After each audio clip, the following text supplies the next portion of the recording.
You should be very proud of your son. He gives without any thought of reward. Well, he knows nothing of greed. All right, everyone. Welcome back to the Planet Film Network podcast feed. Welcome back to what is now officially episode 2 of 1 Hour Movie. I am one of your hosts, Sean Monk. And I'm your other host, TJ Cornwell. And today we are going to be talking about Star Wars Episode 1, The Phantom Menace. We're going to be going through episodes 1, 2, and 3 in the coming weeks. Obviously, episode 1 being this week, episode 2 next week, and then episode 3 the following week leading into the Obi-Wan Kenobi show coming out on Disney+. So I'm, Sean, I'm very excited to sit here today and talk about this movie. As am I. Yeah, and it's been it's been a long time since I watched this. I don't know how long exactly. It's probably at least a year. But I was excited to sit down with it again. It's probably the one I've seen the least out of the 3, I want to say, prequels. Either that or Revenge of the Sith. Don't ask me why I've seen probably the worst one the most. Wow, that is surprising. Yeah, I'm excited. Yeah, I'm excited to sit down and discuss it today. Nice. Like I said, as am I. A very keystone moment in the Star Wars franchise and a big, kind of crown jewel in the crown of Kenobi, if you will, the man, the myth, the legend that we are doing this in honor of. So one thing that we will be doing, and I should say right now as well, if you haven't given it a listen yet, you could go back a week and check out the inaugural episode of 1 Hour Movie about Doctor Strange, the first Doctor Strange from 2016. We talked all about that one. This will be very similar in terms of like how we kind of discuss it and everything. But one thing I do want to throw in here with the Star Wars prequels we're going to be doing over the next 3 weeks is kind of tying it back to Kenobi and kind of how that character has grown and evolved over the years.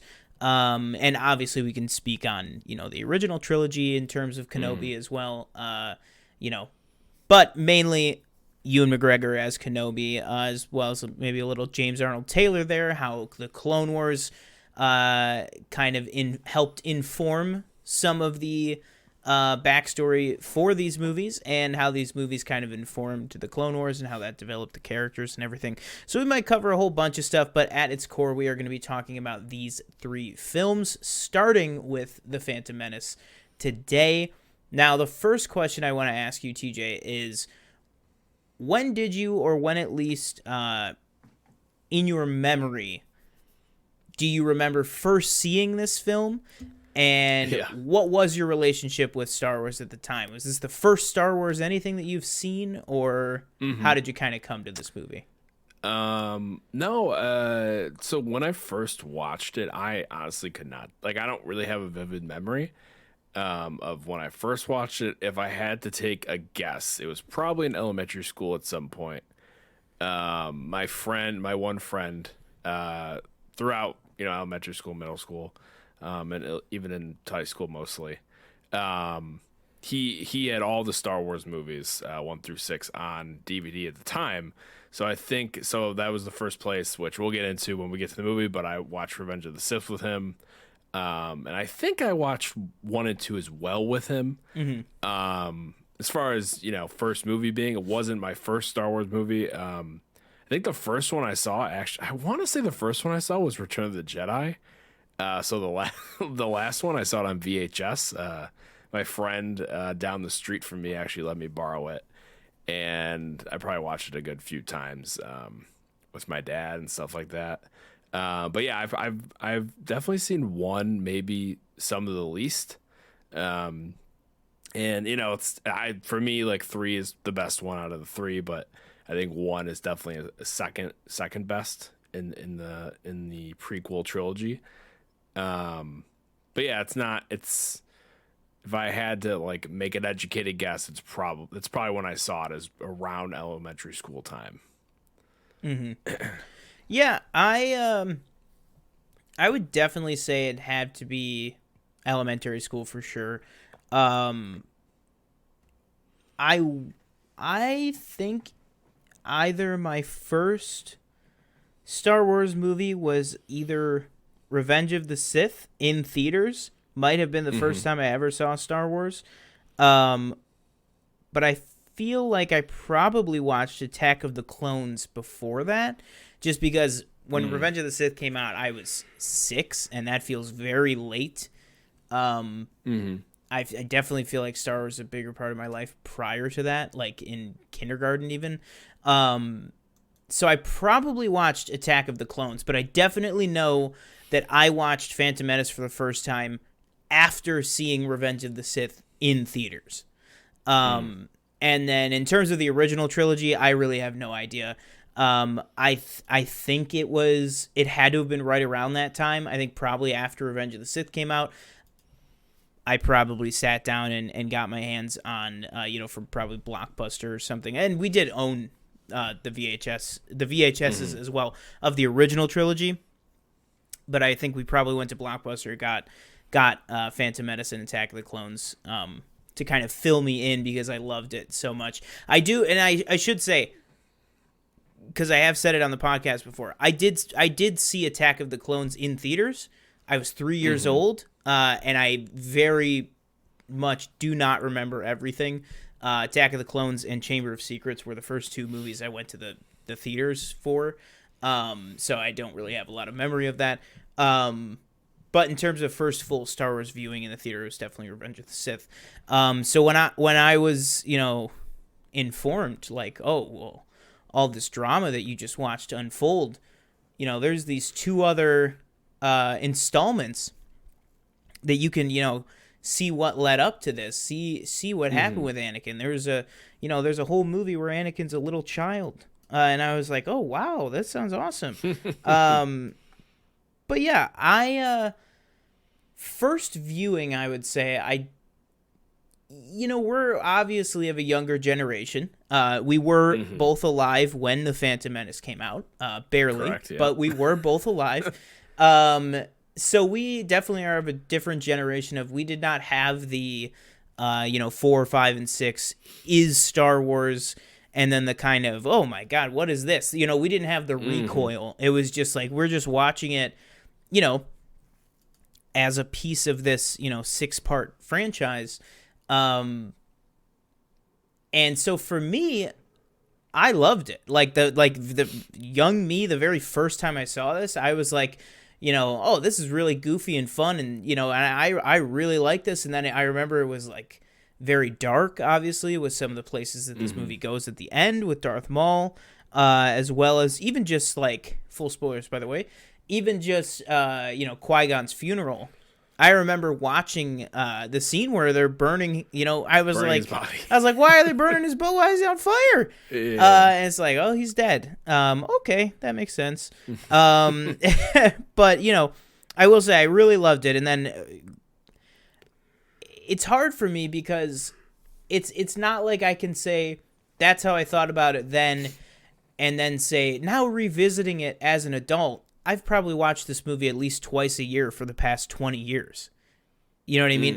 Maybe not 20 years, like the past 18 years. So it's like, I don't know how to say that's how I thought about it then.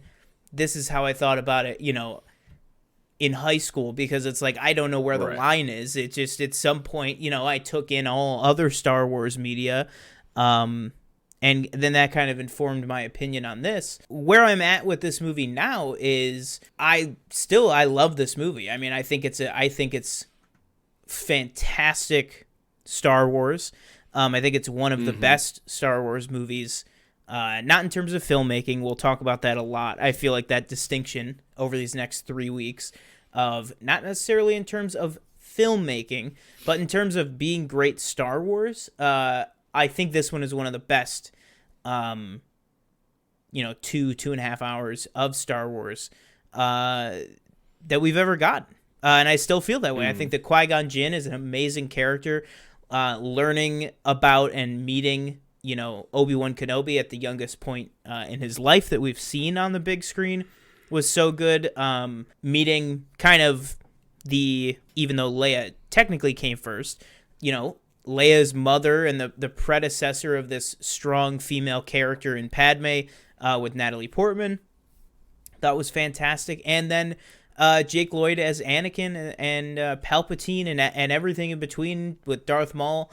There's so much great stuff to be seen and enjoyed in this movie, including Jar Jar, I would say, for me at least. You know, things go up and down, and, you know, is it the best character in the entire saga? No.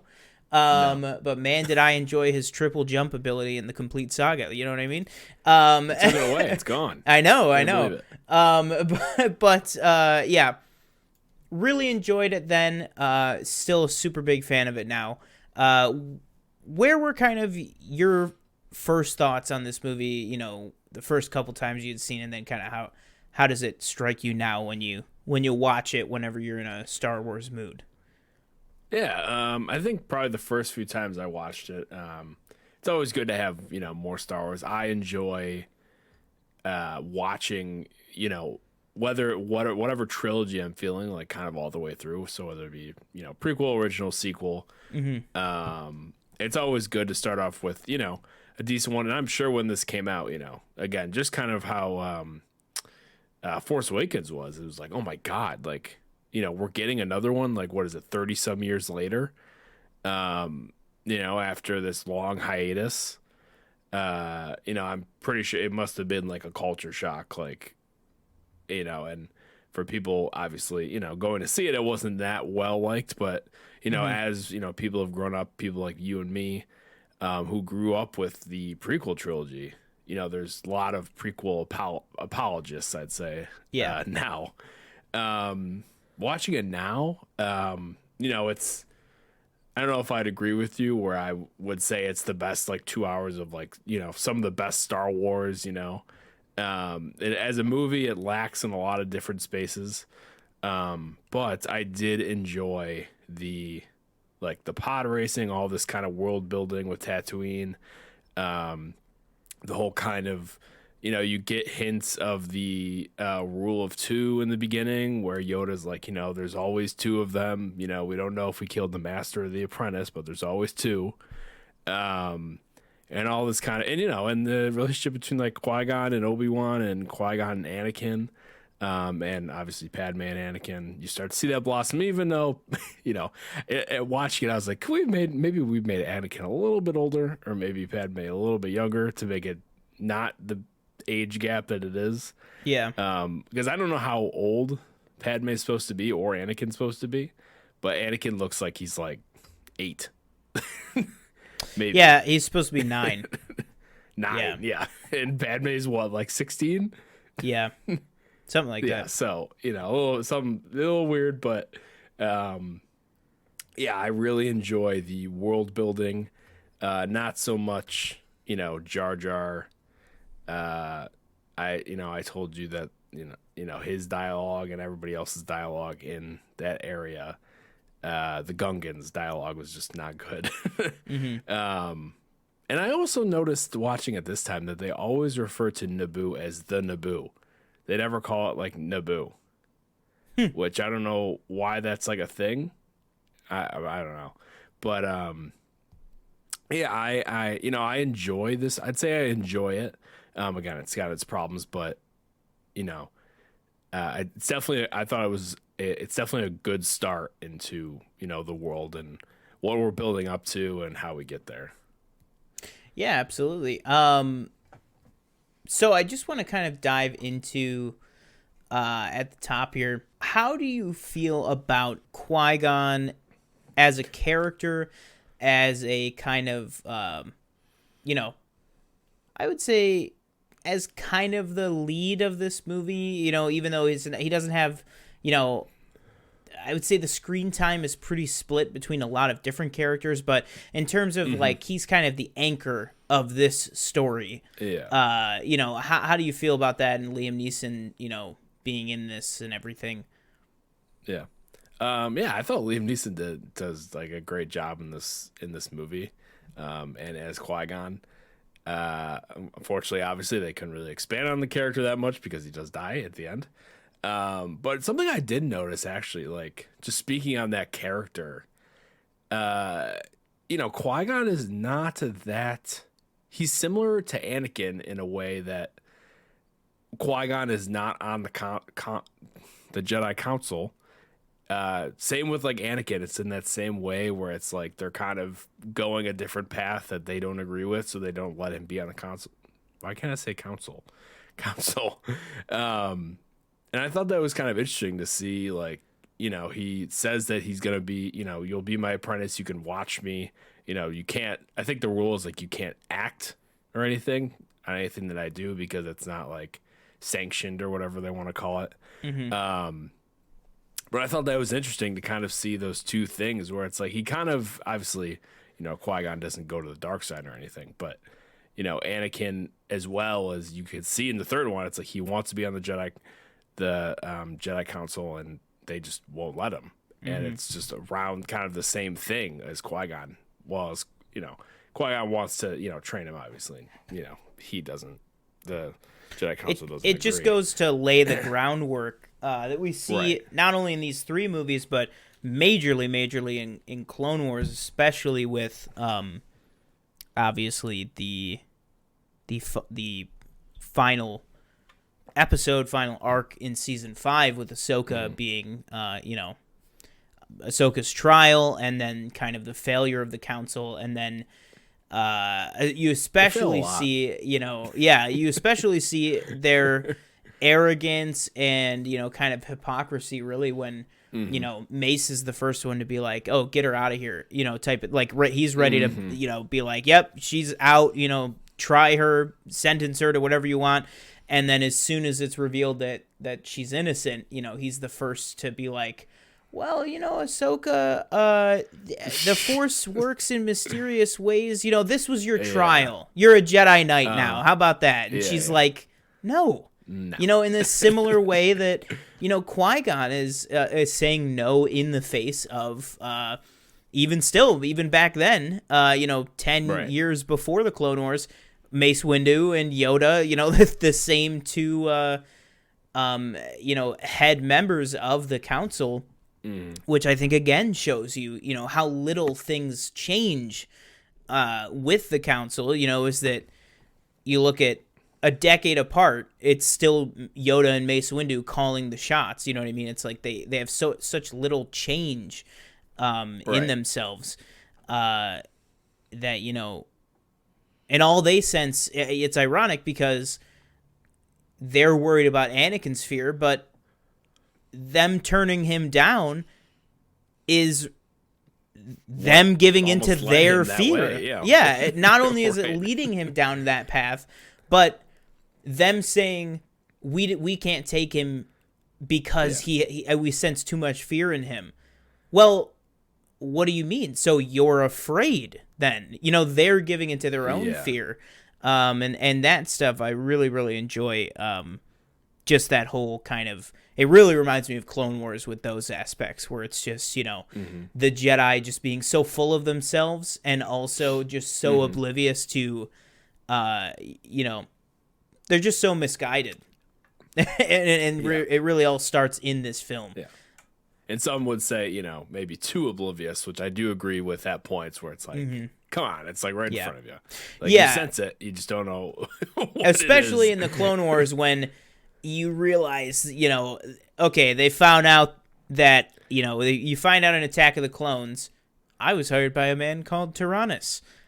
Well, then in the Clone Wars, you find out that Dooku is Tyrannus, so... Yeah. And then they're just kind of, and then that's another great arc in the Clone Wars of literally Yoda says, kept quiet, this must, public may never know. It just goes to show you how far their fear and kind of what they're doing. And the ironic thing is, are the Jedi losing their way? Absolutely. Is Mace Windu a hypocrite for repeatedly giving into his own fear to ensure the survival and the safety and his way that he thinks the Jedi should be? Absolutely. But you also have to remember, linking it back to Phantom Menace, that throughout all three of these movies, as well as the war, there is a Phantom Menace. Palpatine is the one manipulating all of these situations to lead them to that point. I feel like people people forget that sometimes. They're like, man, these Jedi, they don't know. Well, it's Palpatine putting them in these unwinnable situations that Yoda, who has lived for 900 years, says our best course of action is to just sweep it under the rug because we don't know what's going on. And it's all because of Palpatine, who we see really first start to get his hooks in this movie. So on that note, I know you're a big fan of him. He's your favorite character in all of Star Wars. Palpatine. What did you think of Ian McDiarmid? We saw him in the original trilogy, obviously, but really getting to sink his teeth into the character of Sheev Palpatine and the Senator and kind of playing the system. What did you think about that whole angle here? Well, real quick, on this rewatch, I don't think I ever realized how much Palpatine's actually in the movie. Yeah. Whether it be in hologram form, talking to the Trade Federation, or just in person as, Senator Sheev Palpatine, as you were saying. But no, I thought it was great. I love seeing him as a senator, and I think, something this movie really is big on in the original trilogy or the prequel trilogy is big on, is the kind of politics of everything. Mm-hmm. And I'm not a big politic guy, but I do find this kind of stuff interesting, like how he kind of is coming to power and how he's kind of manipulating. He's like, we'll get her to sign the treaty, and then he's saying two different things and he's playing both sides, and I think it's really interesting to see how he can kind of like a snake slither his way up to the top. Mm-hmm. And defeat Terrence Stamp as the Supreme Chancellor. Criminally wasted in this movie. Criminally wasted. Yeah, I didn't even. I literally saw him and I was like, that guy looks really familiar. Yeah. I was like, is that the guy from Haunted Mansion? Haunted Mansion. Yeah. Yeah. I was like, oh yeah, it is. You get General Zod in here, and his big moment is, I vote to move. I move for a vote of no confidence, and he just goes. And like one of the kind of interesting things that don't make a ton of sense in this movie is the political landscape moves very quickly. Yeah. And all of a sudden we're voting on Supreme Chancellors. And it's like, how did we get to, all she said was, I vote no confidence. And then everybody was like, well, now we all have to vote. Mm-hmm. It's like, just because Queen Amidala said she doesn't have any confidence in him doesn't mean that everybody else has to vote on whether they have confidence in him or not. It was one person. I think the idea was that, I think that's the idea, is that I would assume it's just a rule in there that if someone calls for that, if she called for it, but if it passes, then it passes. She could have said, I call for a vote of no confidence, and they could be like, get out of here. We love this guy. And I don't know if that was a problem people had with it originally, where it's like everything moves very quickly, where it's kind of like, what is going on? Like, okay, he's in power now. Yeah. Like, all right. And, and that's something I noticed, but it is very interesting to see Palpatine's kind of rise to power. And, you get a lot more of that in the Clone Wars. Mm-hmm. But yeah, I thought he was fantastic. He's fantastic in all these movies. I mean, he's just doing his thing. He loves playing that part. I will make it legal. I love that. Oh yeah, that is, yes. So great. Yeah, Ian McDiarmid's really good. Whether it's the earliest scenes with, I believe, might be mistaken, but do we see Sidious first or Palpatine first? Because you see Sidious first. Yeah, that's right. Because he's talking to Newt Gunray first, and then you see Sheev's hologram of being, talking about the ambassadors to, Sio Bibble and Amidala and all them in the palace. And just automatically, right off the bat, just getting that kind of dichotomy between the two different versions of the same character. Ian McDiarmid is just so good at that. And again, speaking about Kenobi, what we're leading up to, the closer we get, the more heavier it is rumored that he's going to, in some form, appear in Kenobi, which I am, super excited for, super on board for.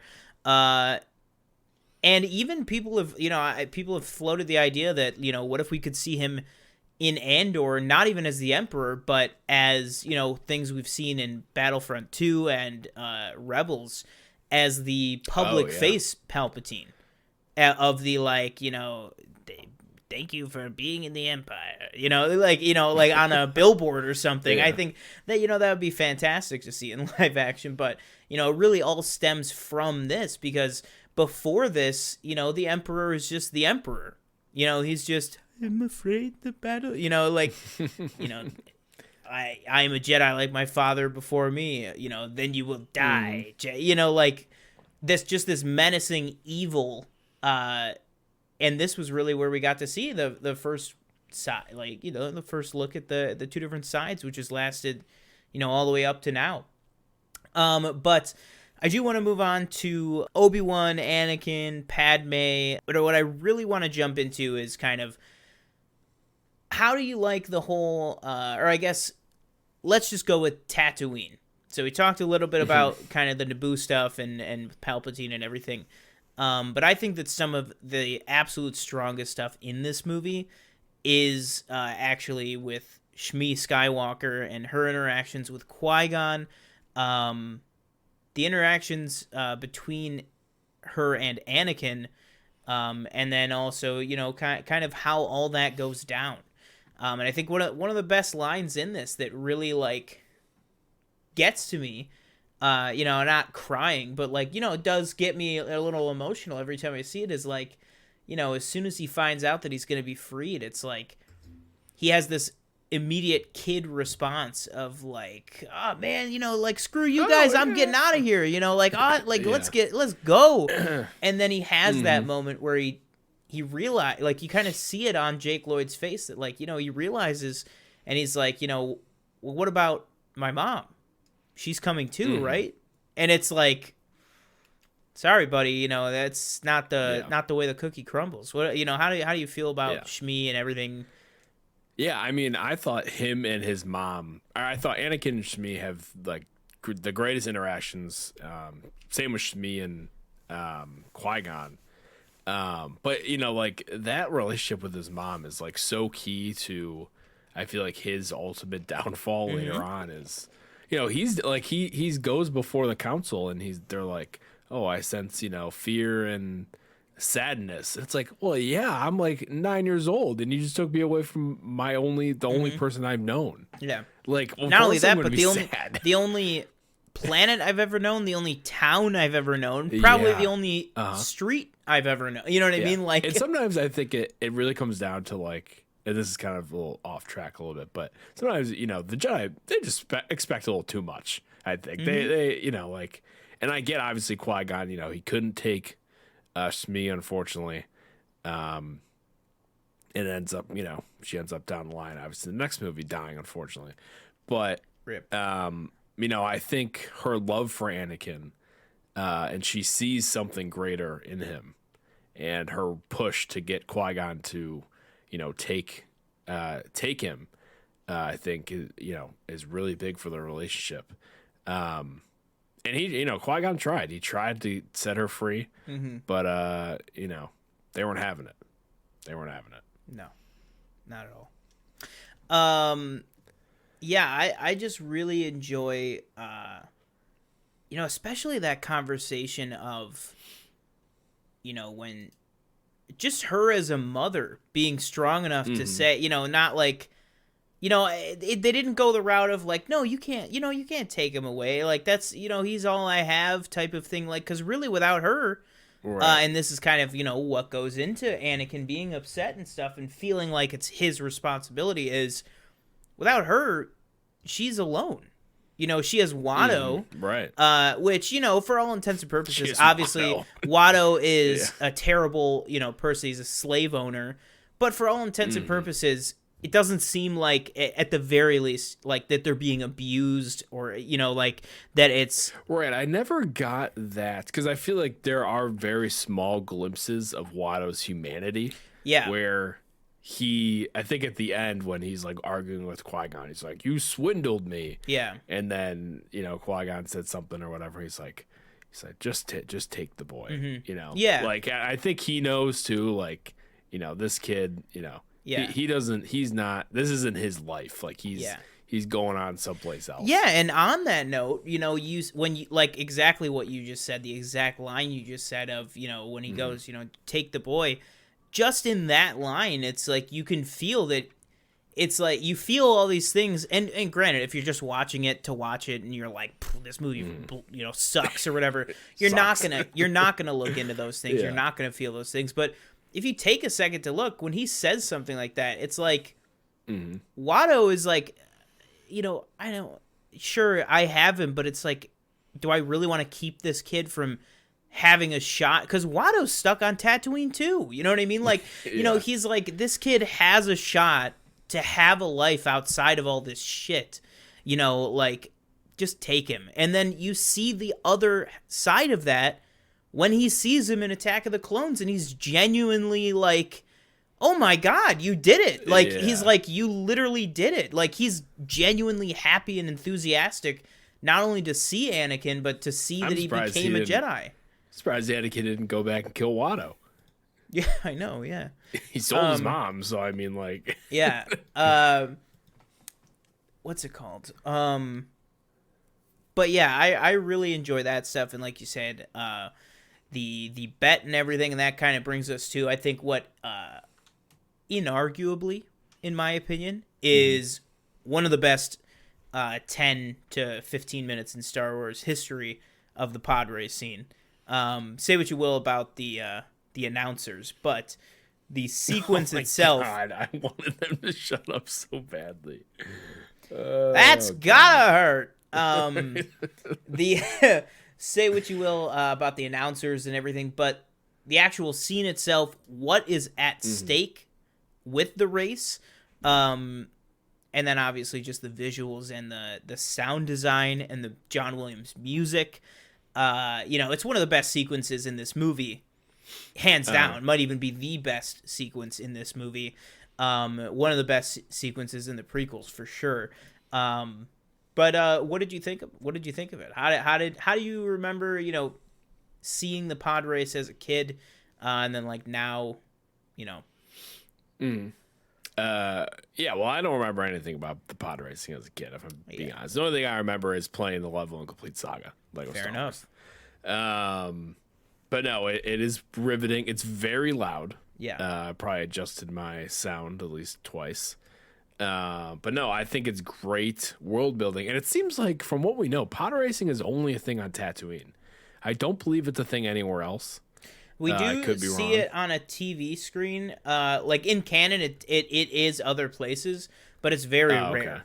But it is on one of the screens in the nightclub in Attack of the Clones. It's on one of the screens, so it does happen elsewhere, and like in Legends and stuff, like Han pod raced and right. But yeah, I thought it was excellent world building, building on these things that, people like to do. And how, it's very dangerous. We got these Tusken Raiders on these hills just shooting these, these guns at all these helpless racers just trying to win some money. But yeah, the announcers were awful. But, we get Sebulba, we get him. We get some other, cast of characters that Ben Quadraneros? I don't know which one's he? He's the one that's like, he's all head. He's like, rah! That one. Yeah. One thing I will say though about the pod racing though is, and this is something I felt throughout the movie, is I feel like Star Wars never misses on sound design. I think my favorite, I'm trying to think of who my favorite like pod noise would be. I love the like. It's probably Sebulba's. I think Sebulba has like the coolest one.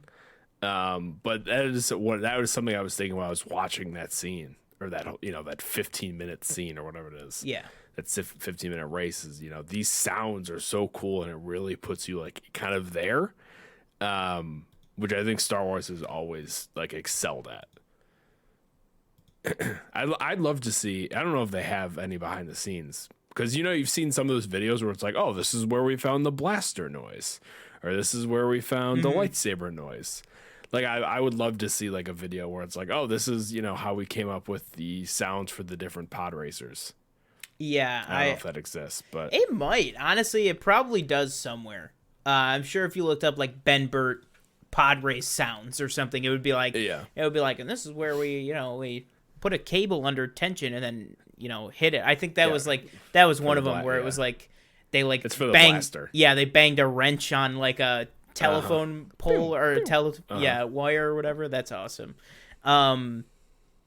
But yeah, I agree with you 100%. The sound design and the pod race and really the whole movie too, especially like in the end sequence too with all the, oh man, just bringing it up again because of this movie, but also Mando. I almost said Mando season 2. Sorry, Book of Boba Fett. With the N1, the N1s look so freaking slick in this movie. Like, I mean, it looks, CG-ish, but it still looks pretty good in my opinion. And just seeing all those ships, those shiny freaking sleek like fighters, just looks so awesome. And then of course you get Anakin. I'll try spinning. That's a good trick.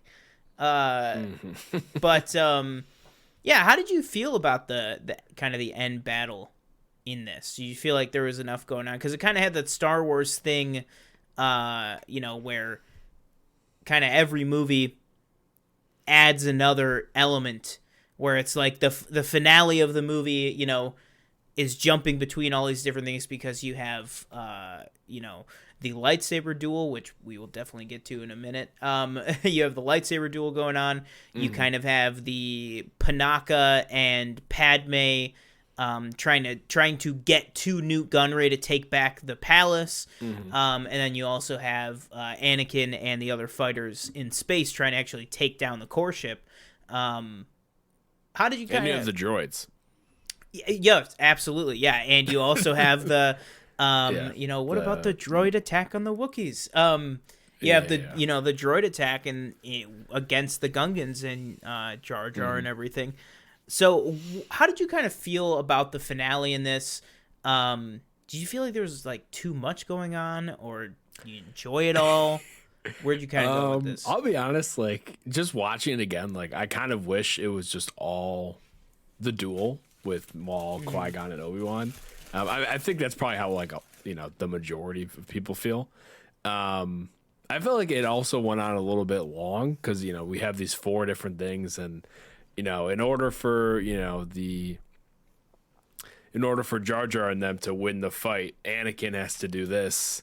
So you can't have that thing without the other, and the other 2 are kind of separate in a way. But yeah, I thought it was interesting to see these 4 different things converging. But in the end, I feel like I wish we got more, lightsaber duel. Yeah. Yeah, I agree with that as well. I would say I was happy with the amount of how long the duel was, just because to that point, I mean, might even still be, like by far the longest lightsaber duel that we've gotten. That might still be true. I can't really think though, because like in the sequel trilogy, we got some pretty long scenes, but like the Praetorian Guard fight, that's not really a lightsaber duel. That's people fighting people with lightsabers. You know what I mean? But it's not lightsaber on lightsaber. And then even in Rise of Skywalker, is there a lightsaber duel in Rise of Skywalker? Oh yeah, there's 2. There's with Rey and Kylo. Rey and Kylo on the Death Star, and then Rey and Kylo with the flipping back and forth.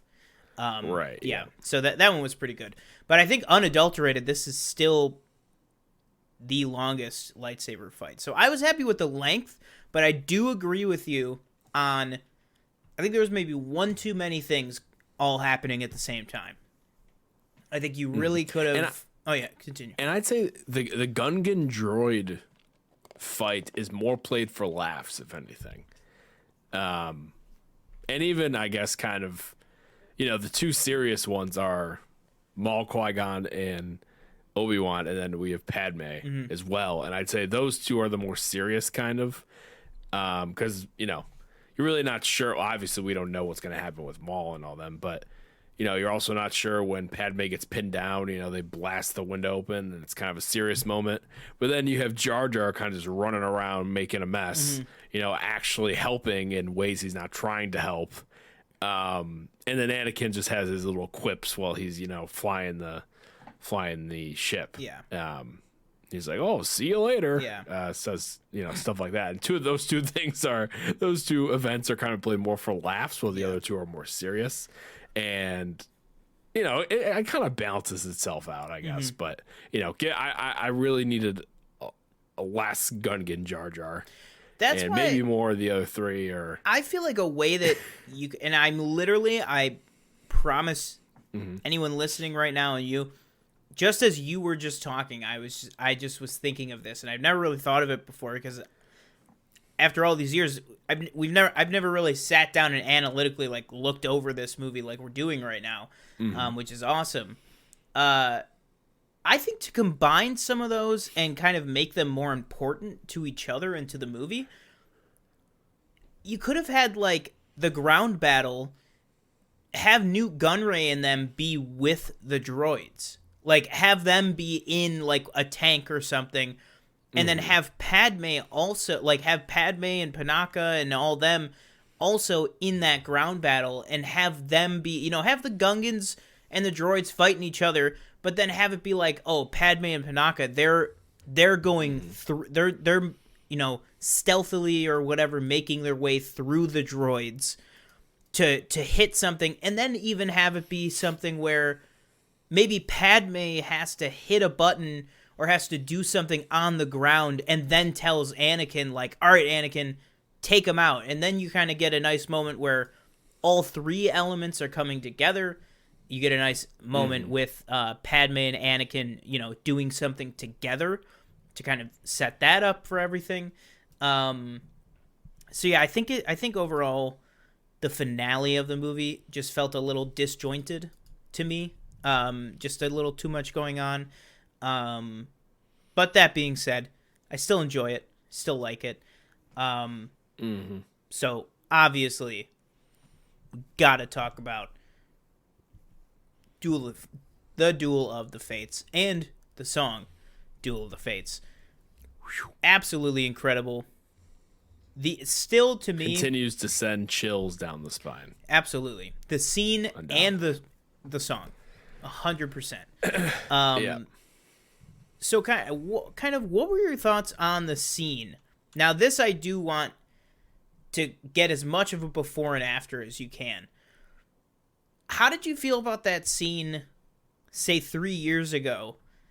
And then how did you take the whole kind of spiel and speech that Dave Filoni gave about this battle literally being the duel of the fates, aka the duel over the fate of Anakin Skywalker? That if this goes one way, with Qui-Gon living, the whole saga is thrown on a different path. The Darth Vader never happens, all this stuff.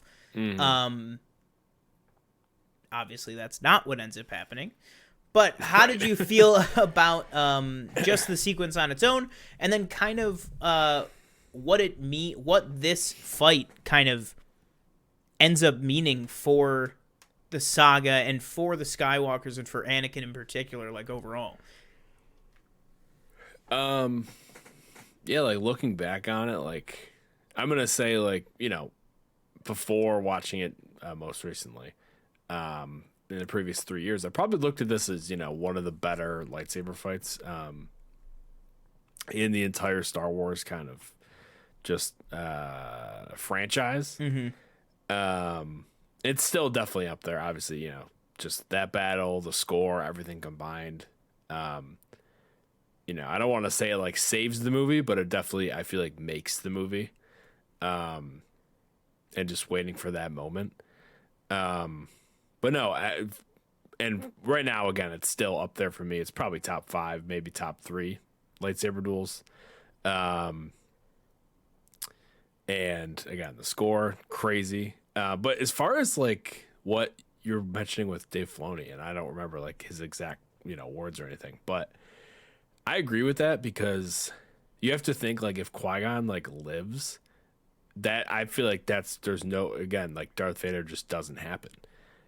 Qui-Gon was there and ready to take Anakin under his wing, whether, the Jedi Council wanted it to happen or not. And he was willing to train him. And, this is kind of left with something on Obi-Wan's shoulders where he is, he's left at a moment where they say he's ready for the trials, but like the Jedi Council is like, are you really? Like Qui-Gon kind of has to like convince them that he is. And, maybe it kind of leaves Obi-Wan in this place where he's not ready per se. He doesn't know how to deal with all the stuff that comes with training somebody. And he doesn't have the experience like a Qui-Gon, for example, who has been through it with Obi-Wan previously. Yeah. Who has the experience to train and kind of talk through, difficult things like the fear and all the, the sadness and all that stuff and what it means to, give in and succumb to that and, go to the dark side. I completely agree, and I could see how that battle is, looked at that way. Because again, like if he doesn't die, like I just think, I just don't think we have Darth Vader. I think we just have, Palpatine, and that's it probably. I mean, there's probably some other, apprentice down the line, but yeah, there's still always Dooku on the table, a Dooku. Right, yeah. You won't get away this time, a Dooku. What a great character. But yeah, I mean, for me, it's one of those things that, first of all, the scene itself, every time I've seen this movie, it's just epic. I mean, I feel like I could probably speak for both of us that just, I feel like when we were younger, like very young, for a while, even post 1999, well into the early 2000s, for a lot of people and a lot of Targets and Walmarts in particular, Darth Maul was the face of Star Wars for like such a long time. You know what I mean? Like it was like, oh, if there's Star Wars merch in a store, you're going to see Darth Maul. And then, a little bit later, probably you're going to see General Grievous, probably. Like, I feel like those two always were, on the end cap all the time. And so seeing Darth Maul in action, with the amazing, physicality and stuff by Ray Park, just bringing that character absolutely to life and just like screaming off of the page, into the movie, just so great. And then also just the set design, the way that the fight moves, and it quite literally moves from the hangar into the kind of that, bottomless pit that every Star Wars movie seems to have, like generator room, and then into the final kind of, the little shield gate hallway, I think is so great as the scene by itself. And then in terms of what Dave Filoni said, which if you don't know what we're talking about, it was this amazing like 7-minute speech, just totally uncut, that you can find. It's on Disney Plus right now, in one of the episodes of Star Wars Gallery, The Mandalorian Season 1, which was just like absolutely fantastic. I don't know exactly which episode it is, but you could also just YouTube it. Yeah, I don't either. YouTube, Dave Filoni Duel of the Fates, and it'll pull right up. But what he said, about this is the fight for this kid's soul. You know, like this is what is Right. going to happen to this little kid. It's going to change the trajectory of his life. It's going to change the course that he's set on for the rest of, you know, his days. It's like it's something that I always knew and understood as a Star Wars fan, but I had never heard it put so eloquently and so perfectly and just so concise. You know what I mean? That he was just like, no, this is what this movie is. This is why The Phantom Menace is so important and why it's the opener of the franchise, is because this is the pivotal moment in Anakin Skywalker's life that it's either you go right or you go left. You know what I mean? It's just that simple. It's depending on the outcome of these events, Anakin, the galaxy, the actual movies, you know, the whole thing's changed from there. And I just think that's so interesting. And if they ever did like a Star Wars what if, you know, along, you know, I feel like a lot of people go right to, Oh yeah. you know, a lot of people go right to, okay, what if Obi-Wan and Yoda trained Leia instead of Luke? I think a close second would be, what if Qui-Gon lived? You know, what does that look like? How does the entire saga, you know, change and shift around that? I think would be really, really awesome to see. But yeah, so the fight itself was fantastic. And then obviously Qui-Gon's death, you know, to have this character this brand new character that you've grown to learn about, you know, watch, follow, root for, and then to have him die. Not only is it a great moment for the movie, but it's a defining moment for the character of Obi-Wan. Because that really, in a split second, especially then, with what Qui-Gon's last words are of, you know, promise me you'll train the boy. And he, you know, what's he going to say? You know, give me a few days to think about it. You know, he says, you know, I will. And then now, you know, cutting to 20 years later, the beautiful symmetry of Obi-Wan holding Qui-Gon, and then you cut to Obi-Wan holding Darth Maul in that same position of, you know, tell me, is Luke the chosen one? You know, he is. And then it's just like, what a great, you know, Obi-Wan is just such a great character, and everything that he's gone through, and, like, you know, I think a lot of us, you know, maybe some of us are hoping that we get some sort of, you know, dialogue with, you know, the ghost Qui-Gon with Obi-Wan on, you know, that failure, which I think would be really interesting. I mean, he's not going to come and be like, you promised me and you messed it up. Like, look what you did. But yeah, like, it'll be like, you know, you did what I asked you to, you did the best that you could type of thing. Yeah. And, you know, I don't know if that's, you know, I think Liam Neeson said he's not in this, but you never know. Right, yeah. He said, I'd only do Qui-Gon if it were a movie. I don't do television. Buddy, you played Qui-Gon in 3 episodes of the Clone Wars. What are you talking about? Doesn't count. Yeah, exactly. I kind of moving on and wrapping up the movie here. That great scene that we kind of talked about a little bit earlier.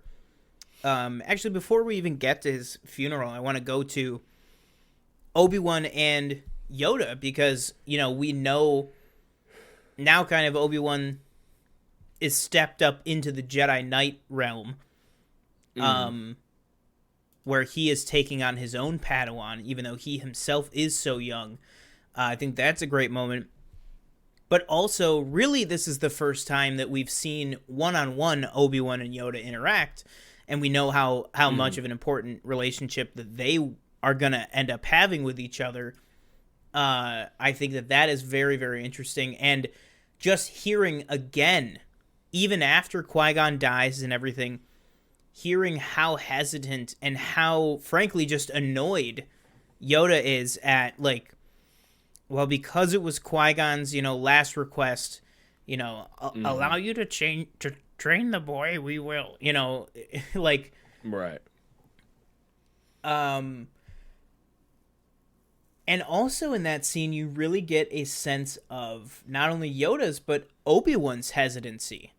You know, he doesn't think that the boy should be trained either.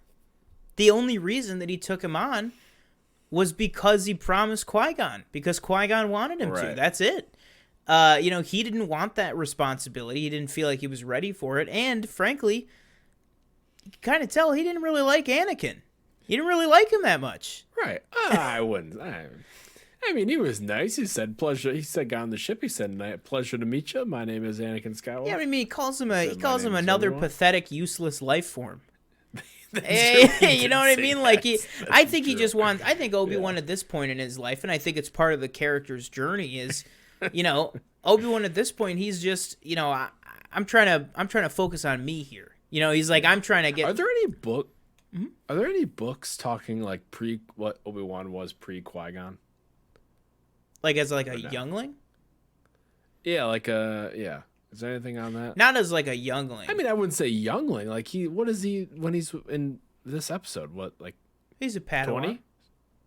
He's like 19. Yeah, he's like 19. Is he, though? Yeah. So what? You give me something 12 to 16 range, you know? Like, well, yeah, but he was still with Qui-Gon then. That's true. Yeah, I mean, but that's you're talking I'm looking right for some more adventures. Right there, though. You're talking about one of the best canon novels there is by Claudia Gray, Master and Apprentice. It's one of the best novels there's ever been, and coming out in about 20. Oh no, not 24 hours. Minutes. No, in about 2.5 hours here at midnight is Brotherhood by Mike Chen, where we're finally gonna learn what that business on Cato Neimoidia was between Anakin and Obi-Wan. When he says in Revenge of the Sith, you know, that business on Cato Neimoidia doesn't count. That's what this book is going to be about. So we're getting if you want, you got that pre-ordered? I pre-ordered it like a month ago. I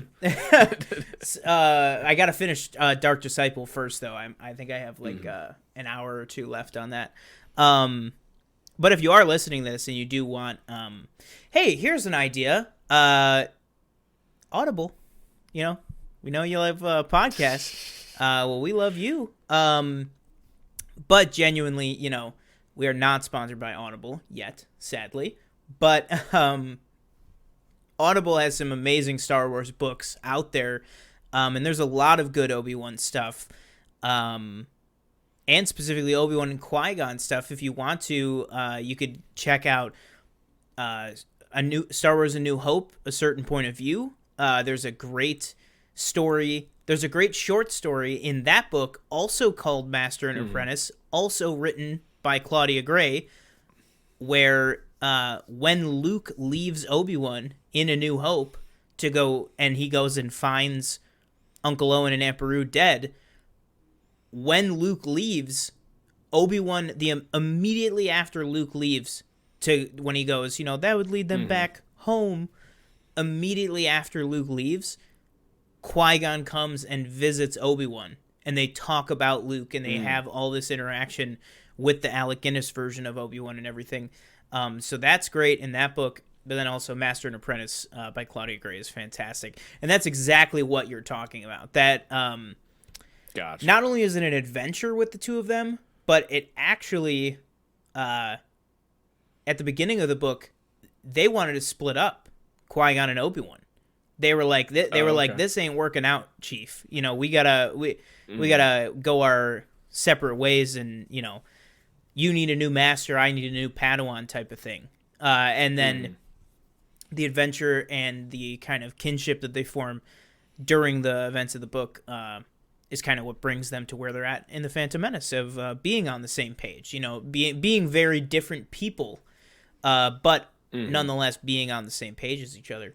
And then let's talk about the very, you know, the second to last scene, because then we also get the victory orb scene, and you know, we'll be watching your career with great interest.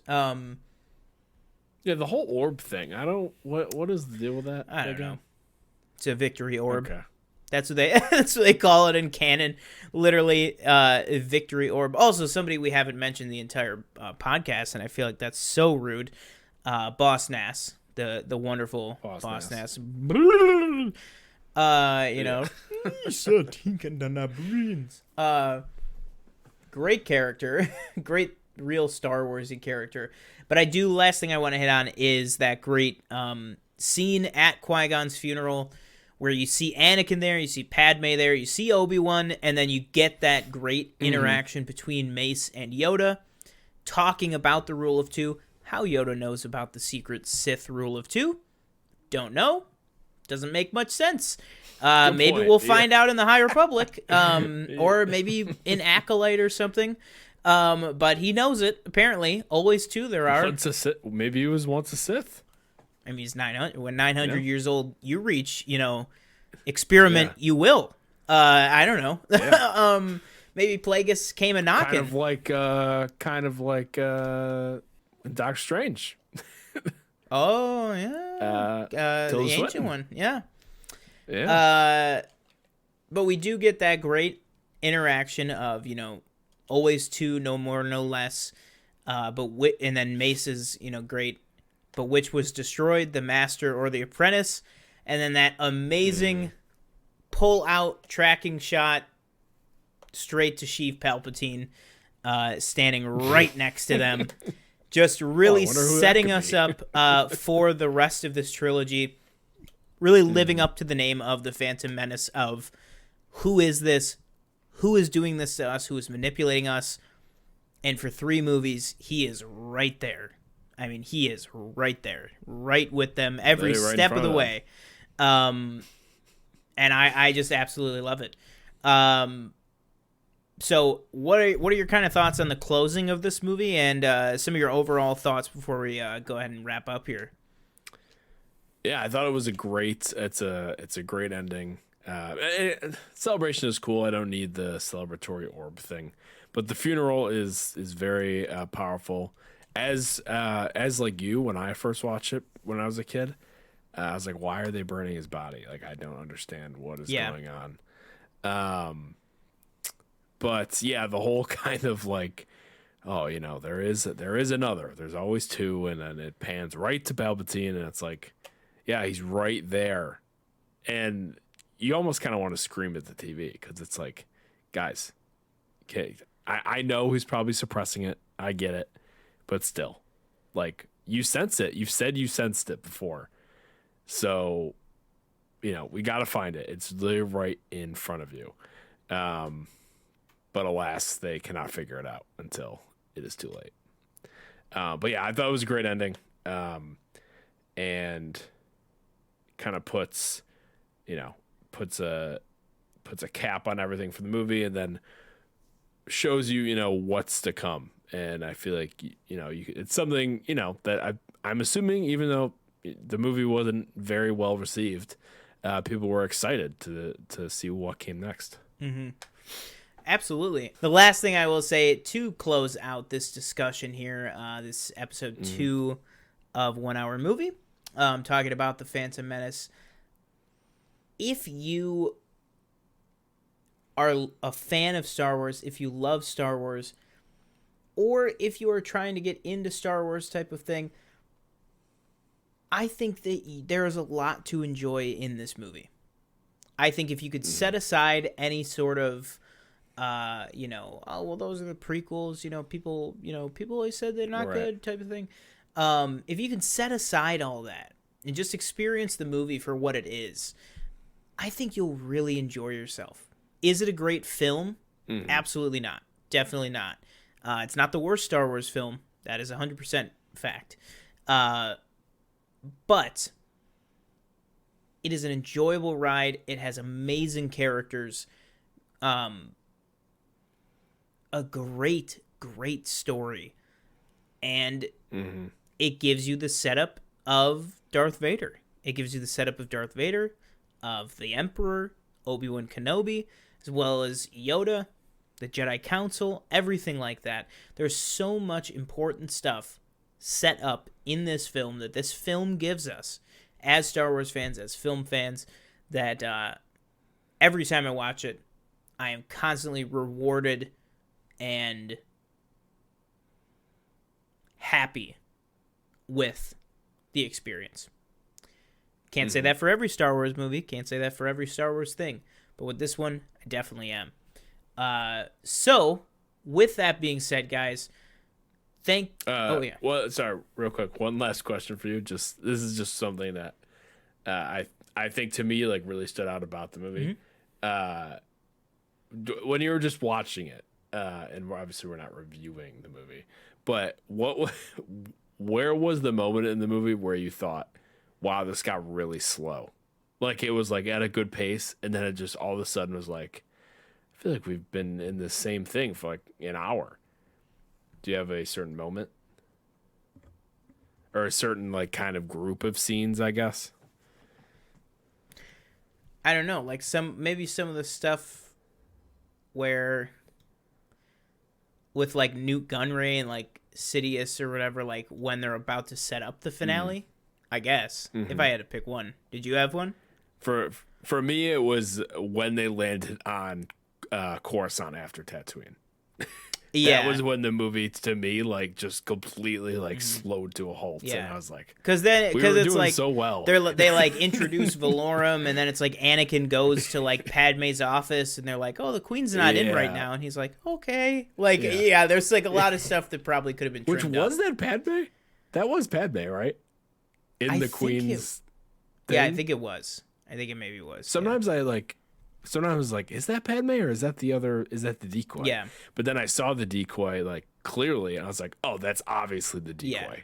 Because like it really is crazy how similar, like that her and Keira Knightley, like when they're in that get up, how identical they look. And I know there's that great behind the scenes thing of like Natalie Portman's own mother couldn't tell the difference between Keira Knightley and Natalie Portman. It's like they really do a good job with that. But so with that, I think that'll do it for this installment of 1 Hour Movie. Thank you so much for joining us, talking about Star Wars Episode 1, The Phantom Menace from 1999. Join us next week where we will be covering Star Wars Episode 2, Attack of the Clones, furthering the development and story of Padme, Anakin, and Obi-Wan throughout the prequel trilogy and kicking off the Clone Wars. That will do it for me. I have been one of your hosts, Sean Monk. Make sure if you are listening to this on the podcast feeds, whatever app you're on, make sure to subscribe, follow, add us to your list of podcasts. And no matter what app you're on, give us a 5-star review. It really, really helps to get the podcast out there to more people, to more listeners, so that we can grow the audience, grow the community, and get more people's thoughts on The Phantom Menace. And if you are watching this or listening to this on the YouTube video, go ahead and comment below some of your thoughts on The Phantom Menace. Some of your thoughts on the Star Wars prequels in general. If you leave some thoughts on Attack of the Clones, we might even take a look at them next week. But yeah, that'll do it for me. We know there was TJ Cornwell. Thank you for listening. Leave that 5-star rating on the podcast service. Don't forget to comment and subscribe on the YouTube channel. And follow us on all our social medias as well. They will be linked down below in the description. And we will see you next time. Can you help him? I don't know. I didn't actually come here to free slaves.